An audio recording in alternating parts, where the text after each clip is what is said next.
For today's video dol, dito na po tayo dol, panibagong banlas-banlas dol, panibagong anod-anod. Ito po ang tinatawag na margaha o buhangin. Ating ipaanod.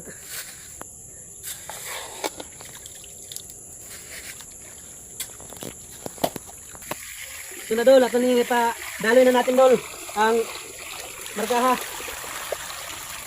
Atong ipaanod dol, ating ipaanod. Mas madali ito dol kaysa mano-mano na pagbiring.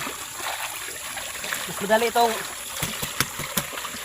madali ka ditong paanod at mas madaling magbiring-biring. Tawag na stopper dol. At dito po ang magpupunduhan ng mga ginto sa stopper kasama ang margaha. Ito po ang ating bibiringin para makaparit ang margaha at ginto. Bangan ni dol.